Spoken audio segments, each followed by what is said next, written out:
إن الحمد لله الذي جعل الشمس والقمر بحسبان والنجم والشجر يسجدان وفضل زمانا على زمان كما فضل مكانا على مكان وإنسانا على إنسان وأشهد أن لا إله إلا الله وحده لا شريك له ونشهد أن سيدنا وسندنا وحبيب قلوب ربنا ومولانا محمدا عبده ورسوله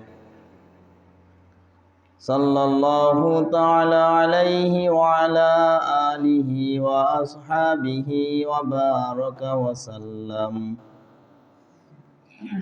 وبارك وسلم تسليما كثيرا أما بعد فقد قال الله تبارك وتعالى في كلامه المجيد والفرقان الحميد أعوذ بالله من الشيطان الرجيم بسم الله الرحمن الرحيم وقضى ربك ألا تعبدوا إلا إياه وبالوالدين إحسانا وقال رسول الله صلى الله عليه وسلم ثلاث دعوات مستجبات لا شك فيه دعوة المظلوم ودعوة المسافر ودعوة الوالد على ولده وقال شاعر خدمت ماں در پہ در کن صبح و شام خدمت ماں در پہ در کن صبح و شام تاکہ باشی درد و عالم نیک نام خدمت ماں در پہ در کن اختیار تاکہ باشی درد و عالم بختیار إن الله وملائكته يصلون على النبي يا أيها الذين آمنوا صلوا عليه وسلموا تسليما اللهم صل على سيدنا ونبينا وشفيعنا وحبيبنا ومولانا محمد صلى الله عليه وعلى آله وصحابه وبارك وسلم আলহামদুলিল্লাহ। আল্লাহ রাব্বুল আলামিনের দরবারে লাখো কোটি শুকর, যে মহান সুবহানাহু ওয়া তাআলা আমাদেরকে দুনিয়ার অগণিত মানুষের মধ্য থেকে যাচাই বাছাই করিয়া সমস্ত কাজ কর্ম থেকে ফারাক করিয়া এই ফিতনা ফাসাদের জামানায়, ফিতনা ফাসাদের যুগে মানুষ নেক কাজ ছাড়ার প্রতিযোগিতায় লিপ্ত, গুনাহের মধ্যে লিপ্ত,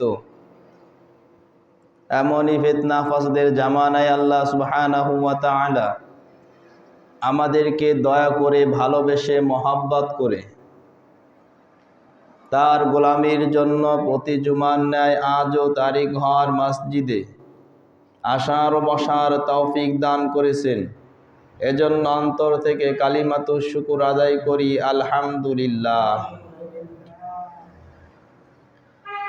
আল্লাহ রাব্বুল আলামিন যদি তার প্রত্যেকটা বান্দাকে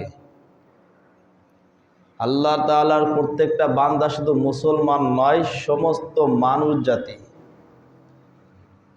যদি প্রত্যেকটা বান্দাকে যদি কবুল করতেন তার গোলামির জন্য, তাহলে রাস্তাঘাট ও নামাজের কাতারে পরিণত হয়ে যেত। যত অলি গলি রয়েছে প্রতিটা অলি গলি নামাজের কাতারে পরিণত হয়ে যেত, যদি আল্লাহ রব্বুল আলামিন তার প্রত্যেকটা বান্দাকে তার গোলামির জন্য কবুল করতেন। ভাই লাস্টে একটু কথা বলি যে আমরা খুঁজি পাই না আপনারে। আল্লাহ রাব্বুল আলামিন প্রত্যেককে কবুল করেন নাই। যত জাতি রয়েছে দুনিয়া জগতের মধ্যে, এর মধ্যে একটা জাতিকে আল্লাহ রাব্বুল আলামিন কবুল করেছেন, মুসলিম জাতি। বাকিদেরকে আল্লাহ রাব্বুল আলামিন যতক্ষণ না কবুল করেন ততক্ষণ তারা কি এই আল্লাহর রহমতের গণ্ডির মধ্যে আসতে পারবে না। আর মুসলমানদের মধ্যেও কিছুকে আল্লাহ রাব্বুল আলামিন খাস খাস করে কিছু বান্দাদেরকে বেশি ভালোবাসেন। এক নম্বর, মুসলিম যা বাদে যত জাতি রয়েছে তাদেরকে আল্লাহ রাব্বুল আলামিন ভালোবাসেন না। তার এক নম্বর প্রমাণ হচ্ছে তাদেরকে আল্লাহ রাব্বুল আলামিন ঈমান দান করেন নাই। এইটাই বড় প্রমাণ তাদেরকে আল্লাহ রাব্বুল আলামিন কবুল করেন নাই তার গোলামির জন্য। আর আমাদেরকে কবুল করছেন, মুসলমানদেরকে কবুল করছেন, তাই ঈমান দান করছেন।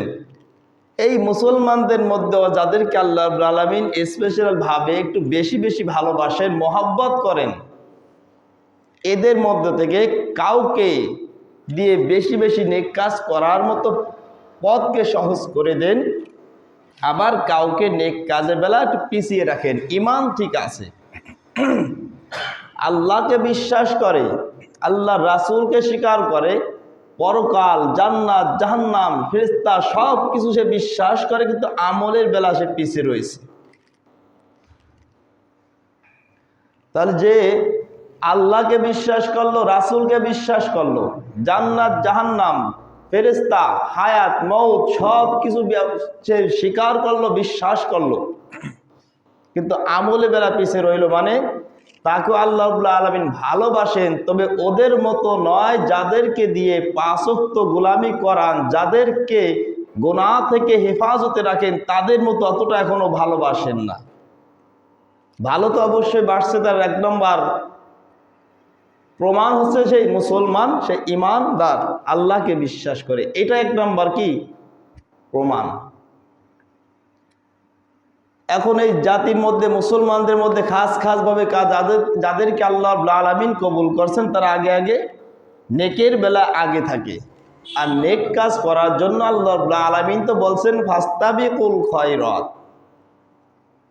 নেক কাজের বেলায় তোমরা কি করো, প্রতিযোগিতা করো। যেমন যেই কাজের মধ্যে যদি প্রতিযোগিতা থাকে না, ওই কাজের মধ্যে ওইভাবে অগ্রসর হওয়ার জজবা তার ভিতরে থাকে না। যখনই যেই পথের মধ্যে, যেই পথ অগ্রসর হওয়ার ক্ষেত্রে প্রতিযোগিতার চিন্তা নিয়ে অগ্রসর হয়, ওই পথটা তার জন্য কঠিন হলেও অত কঠিন মনে হয় না। কঠিন হলেও কঠিন মনে হয় না, কেননা তার চিন্তা থাকবে আমাকে তার আগে অগ্রসর হতে হবে, তার থেকেও আমার আগে সফলতার পথ অর্জন করতে হবে। যখন এই প্রতিযোগিতা থাকে তখন তার এই কষ্টটার কষ্ট মনে হয় না। একটা শিক্ষার্থী যখন চিন্তা করে আমার অপর শিক্ষার্থী থেকে আমার লেখাপড়ার মান, আমার পরীক্ষার ফলাফলের মানটা আরো ভালো হতে হবে, তার থেকে ভালো হতে হবে, যে আমার থেকে ভালো তার থেকে ভালো হতে হবে, যখন এই চিন্তা মানুষের মধ্যে এসে যায়, কোনো শিক্ষার্থীর মধ্যে এসে যায়, তখন তাকে পড়ার জন্য ধমক দেওয়ার প্রয়োজন হয় না, তাকে পড়ানোর জন্য লাঠি ব্যবহারের প্রয়োজন হয় না, কেননা তার মধ্যে প্রতিযোগিতার চিন্তা ভিতরে এসে গেছে। তেমনি ভাবে যখন মানুষ দুনিয়াতে শিক্ষা জীবন যখন পাড়ি দিয়ে কর্মজীবনে যায়, এই কর্মজীবনে যখন যার মধ্যে প্রতিযোগিতা না থাকে, তা সেও কি অগ্রসর হওয়ার ক্ষেত্রে পিছিয়ে থাকে। যখনই প্রতিযোগিতা চিন্তা মাথার মধ্যে থাকে তখন তার পরিশ্রমটা বেড়ে যায়, কষ্ট হয়, কিন্তু কষ্টকে সে কষ্ট মনে করে না, কষ্টটাকে আনন্দ হিসেবে সে গ্রহণ করে নিয়েছে যে আমি কষ্ট করতেছি, কষ্টের ফলাফল আমি সন্ধ্যা হলেই পেয়ে যাচ্ছি, কষ্টের ফলাফল আমি মাসের শেষে পেয়ে যাইতেছি, কষ্টের ফল আমি বছর শেষে পাইতেছি। এই যে একটা ফল পাওয়ার যে একটা আনন্দ, পরবর্তী সামনের ধাপটা আরো কঠিন হলো তার কাছে কঠিন নয়, এটা আনন্দের হয়ে যায়।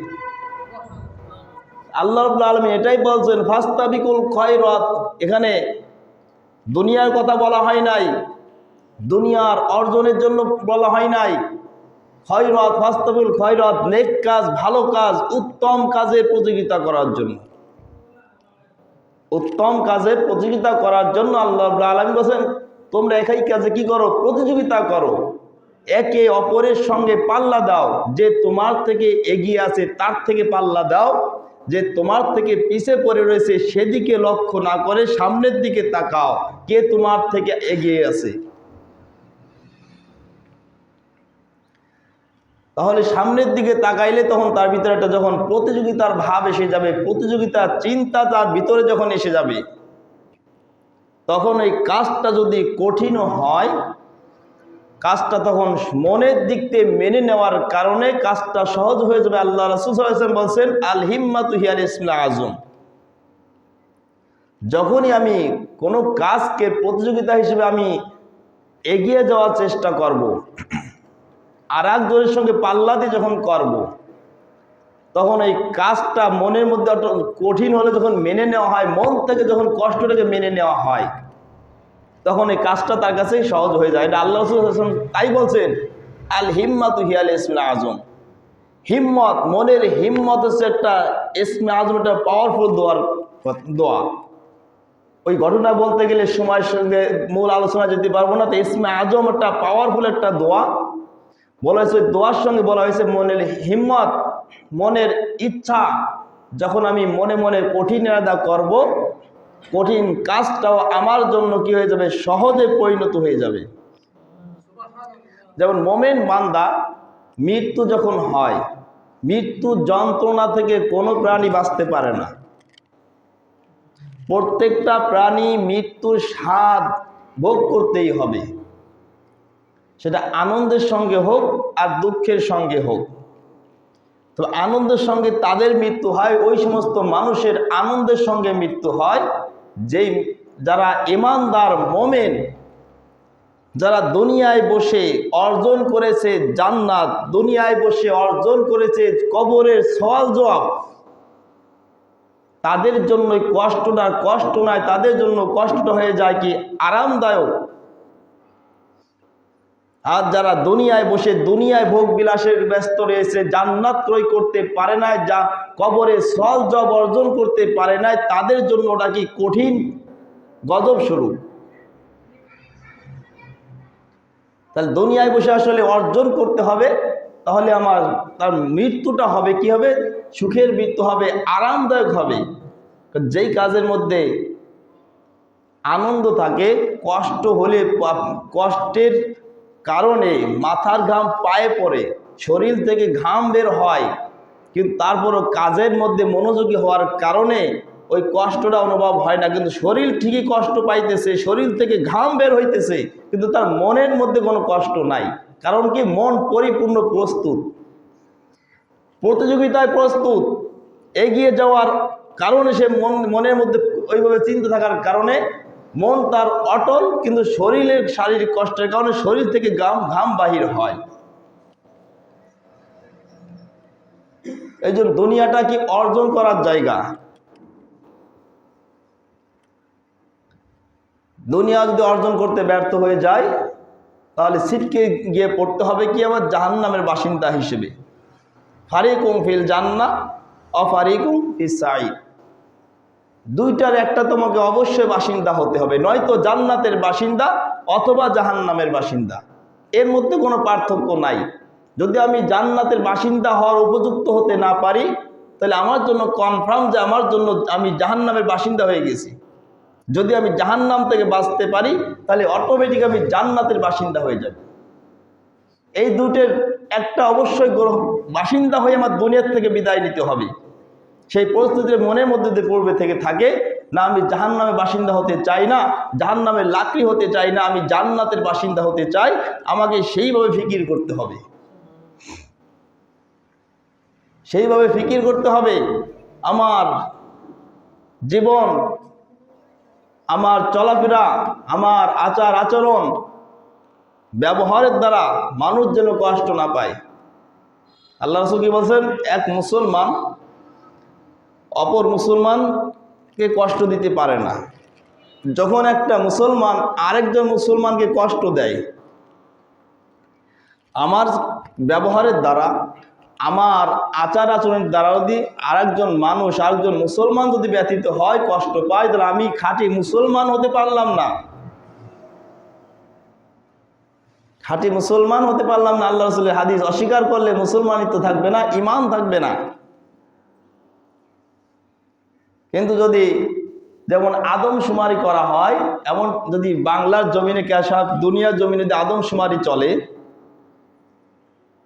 সমাজবাদ, রাষ্ট্রীয়বাদ, সমাজবাদ, শুধু ঘরোয়াভাবে যদি এই শুমারিটা গণনা চলে যে কয়টা পরিবারের মধ্যে শান্তিতে আল্লাহ শান্তিতে রাখছেন, রহমত দান করছেন, যে ঘরের মধ্যে অশান্তি নাই, দেখা যায় অধিকাংশ ঘরেই এমন বের হবে যাদের মধ্যে দিনের বুঝ কম, কোনটা সঠিক কোনটা ব্যাঠিক, কোন পথে আল্লাহ খুশি কোন পথে শয়তান খুশি, এই এলেম যার মধ্যে নাই, এই সমস্ত মানুষের মধ্যে তো 100-এর মধ্যে 100 যদিও বলতে নাই, তারপরেও 99% বলতে হয়। বাপ মা সন্তানের প্রতি নারাজ, সন্তান বাপ মার প্রতি নারাজ, সমাজের কথা বাদ, বাপ মা সন্তানের প্রতি নারাজ, আবার কোন সন্তান বাপ মার প্রতি নারাজ। আর বাপ মা যদি ন্যায়সঙ্গতভাবে নারাজ হয় আর অন্যায় যদি নারাজও হয়, তার প্রতিবাদ করার ক্ষমতা কোনো সন্তানের নাই, কোনো সন্তানের নাই বাপ মাকে শাসন করার ক্ষমতা। বাপ মা যদি বেঈমান কাফেরও হয়, তাদেরকে শাসন করার ক্ষমতা ইসলাম দেয় নাই।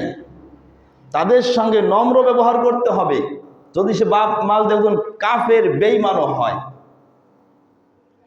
তো আল্লাহ রাব্বুল আলামিন বলেন, ওয়াকাদা রাব্বুকা আল্লা তা'বুদু ইল্লা ইয়্যাহু ওয়া বিল ওয়ালিদাইনি ইহসানা। একমাত্র আল্লাহর ইবাদত বন্দেগী করো, অন্য কারোর ইবাদত বন্দেগী করো না। ইবাদত পর একমাত্র যোগ্য আছেন আল্লাহ, একমাত্র যোগ্যকে আল্লাহ। ওয়াকাদা রাব্বুকা আল্লা তা'বুদু ইল্লা ইয়্যাহু, ইল্লা একমাত্র কি আল্লাহর ইবাদত করো, ইল্লা ইয়্যাহু ওয়া বিল ওয়ালিদাইনি ইহসানা। আল্লাহর হুকুম মানার পর আল্লাহর হুকুম পরিপূর্ণভাবে আল্লাহর হুকুম মেনে চলবা, আল্লাহর অবাধ্য হয়ে চলা যাবে না, আল্লাহর একটা হুকুম অবাধ্য হয়ে চলা যাবে না, আল্লাহর হুকুম পরিপূর্ণভাবে মেনে চলতে হবে। তার পাশাপাশি পিতামাতা, ওয়াবিল ওয়ালিদাইনি ইহসানা, পিতামাতার সঙ্গে সৎ ব্যবহার করবা, পিতামাতার সঙ্গে অন্যায় আচরণ করবা না। ওই পিতামাতার সঙ্গে যদি তুমি সৎ ব্যবহার করতে পারো, পিতামাতার সন্তুষ্টির মধ্যে আল্লাহর সন্তুষ্টি, পিতামাতার অসন্তুষ্টির মধ্যে আল্লাহ নারাজ। আল্লাহ যদি নারাজ হয়ে যায়, আমার বাসিন্দা, আমি জাহান্নামী হিসেবে বাসিন্দা হয়ে যাব, জাহান্নামের তালিকা লিস্টে আমার নাম চলে যাবে। আর পিতামাতা যদি আমার উপর সন্তুষ্ট থাকেন, আল্লাহ আমার প্রতি সন্তুষ্ট, আল্লাহ যদি আমার প্রতি সন্তুষ্ট থাকেন, আমার নামটা জান্নাতের তালিকাভুক্ত হয়ে যাবে। আল্লাহর ইবাদত কোনো অবস্থা থেকে, আল্লাহর ইবাদত থেকে বিমুখ হওয়া যাবে না, একমাত্র আল্লাহর ইবাদত করতেই হবে। তার পাশাপাশি আল্লাহ হুকুম করছেন ওয়াবিল ওয়ালিদাইনি ইহসানা। বাপ মা যেমনই হোক না কেন, বাপ মা যত খারাপ হোক না কেন, বাস্তবে যদি খারাপও হয়ে থাকে, তাদের সঙ্গে দুর্ব্যবহার করা, তাদের সঙ্গে কর্কশ ভাষায় কথা বলা, তাদেরকে ধমক দিয়ে কথা বলার অধিকার ইসলাম দেয় নাই, আল্লাহ তার কোনো বান্দাকেও দেয় নাই। বলছে তাদের সঙ্গে সৎ ব্যবহার, নম্র ব্যবহার করো, ইহসানা, খুবই সুন্দর নরম ভাষায় কথা বলো। পিতামাতার উপর পিতামাতার সন্তানের উপর অধিকার রয়েছে, সন্তানেরও পিতামাতার উপর অধিকার রয়েছে। সন্তানের অধিকার হচ্ছে পিতামাতার জীবিত থাকা অবস্থায় 10টি হক আদায় করতে হয়, 10টি হক আদায় করে চলতে হয়। এই 10টি হক যখন আদায় করে চলবে, এই 10টি হক আদায় করার পরও যদি বাপ মা অসন্তুষ্ট থাকে, ওই অসন্তুষ্ট দ্বারা আল্লাহ কি নারাজ হবে না? 10টি হক আদায় করে যদি সন্তান চলতে পারে, এর পরও যদি বাপ মা অসন্তুষ্ট থাকে, ওই অসন্তুষ্টর জন্য আল্লাহ অসন্তুষ্ট হবেন না। কারণ আল্লাহ তো কারোর প্রতি বেইনসাফি হবেন না, কারোর প্রতি জুলুম করবে না। যা যতটুকু প্রাপ্য তাকে সেই পরিমাণ কি আল্লাহ শাস্তি হোক আর পুরস্কার হোক, পুরস্কার যেটাই হোক, তার অতিরিক্ত কিছু মাত্রা কি করবে না, শাস্তি দিবে না। সন্তানের হক হচ্ছে পিতামাতার সঙ্গে যখন পিতামাতার আহারের প্রয়োজন হয়, পানাহারের প্রয়োজন হয়, তাদের পানাহারের ব্যবস্থা করা, তাদের পানাহারের ব্যবস্থা করা। 10 নম্বরের মধ্যে 1 নম্বর। 1 নম্বর যদি চিন্তা করি যে পিতামাতার পানাহারের প্রয়োজন হলে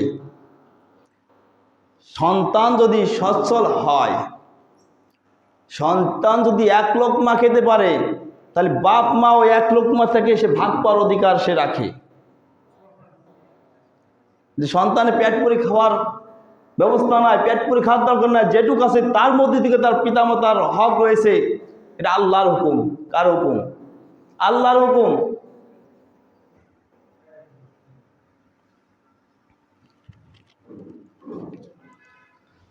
তাহলে পিতামাতার আহারের প্রয়োজন হলে এই ব্যবস্থা করা সন্তানের দায়িত্ব।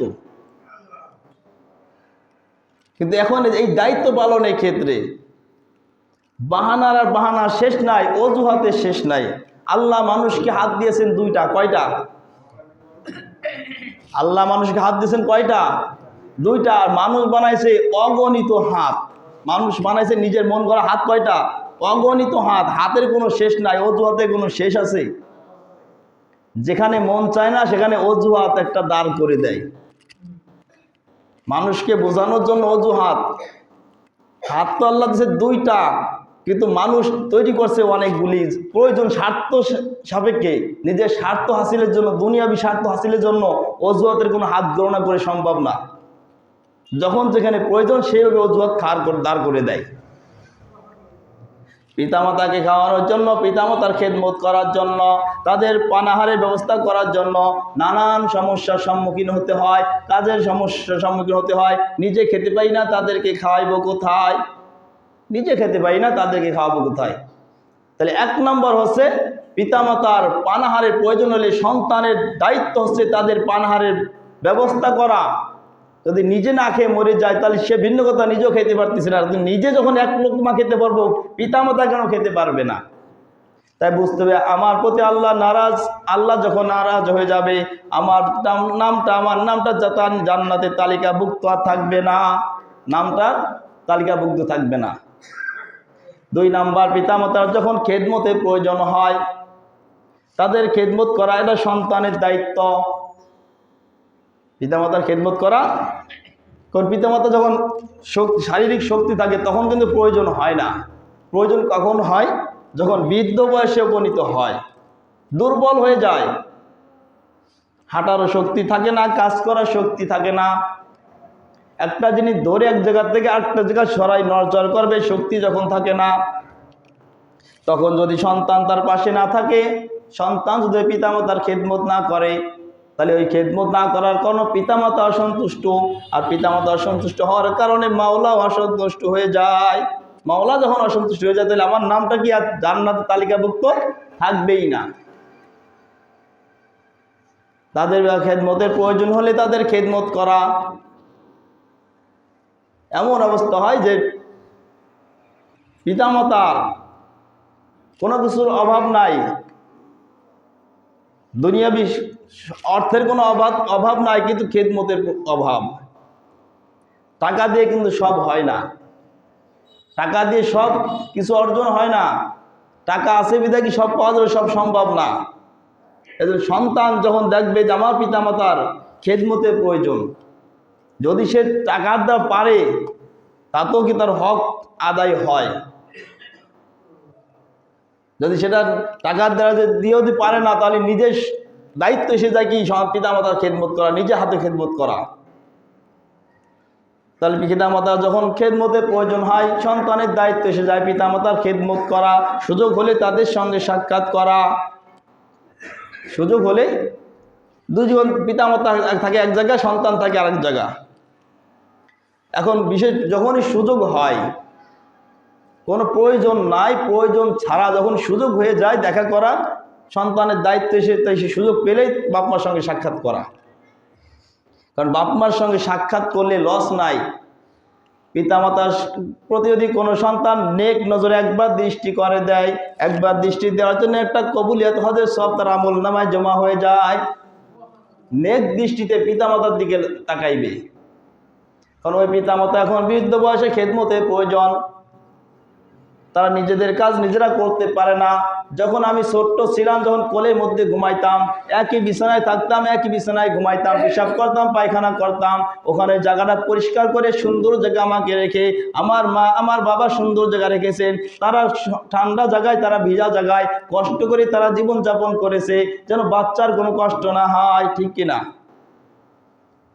যেই লালন পালন করলেন ছোটবেলা আমাকে, যখন আমার কোনো ভাষা ছিল না, শুধু একটা ভাষা ছিল, সেটা হচ্ছে কান্না করা। একটাই ভাষা ছিল, কি? কান্না।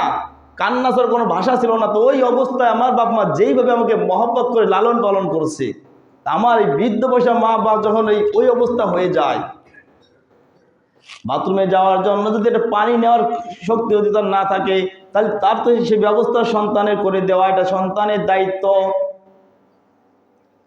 তাহলে কয়জন দায়িত্ব পালন করে, কয়জন সচেতন আছে? 10 নম্বরের গেলে 1 নম্বরে পানাহারের ব্যবস্থা করা, 2 নম্বরে যখন খেদমতের প্রয়োজন হয় তাদের খেদমত করা, 3 নম্বর যখন সন্তানকে যখন পিতামাতার আহ্বান করে ডাক দেয়, ডাকে সাড়া দেওয়া। সন্তানকে পিতামাতা যখন ডাকে, সে ডাকে সাড়া দেওয়া, এটাও তো সন্তানের হক।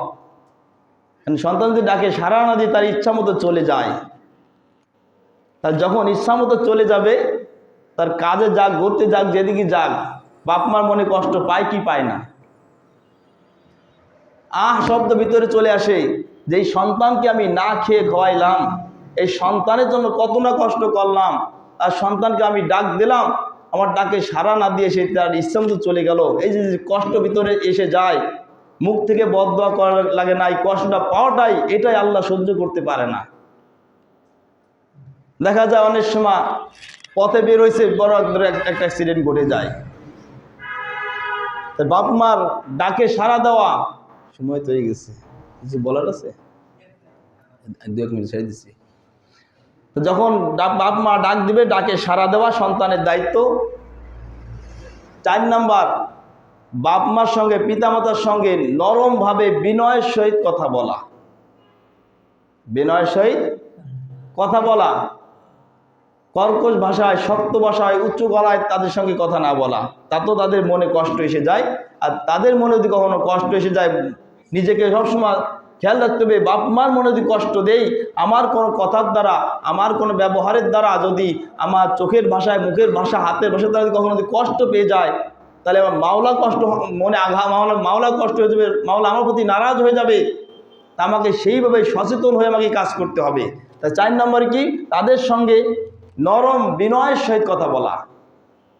5 নম্বর, তারা যে কথা বলে সেই কথাগুলো যদি শরিয়ত বিরোধী হয়ে না থাকে। 5 নম্বর, যদি পিতামাতার কথা মেনে চলা। এখন পিতামাতা এমন একটা হুকুম করলো, যে হুকুম মানতে গেলে মাওলা নারাজ হয়ে যায়, ওই হুকুম আমাকে মানা যাবে না, ওই হুকুম মানতে গেলে তো মাওলা বেজার হয়ে যাবে। 1 নম্বর, মাওলাকে সন্তুষ্টি রেখে তারপরে পিতামাতার সঙ্গে বিনয়ের সহিত কথাবার্তা, তাদের আচার আচরণ, তাদের কথাবার্তা মেনে চলা।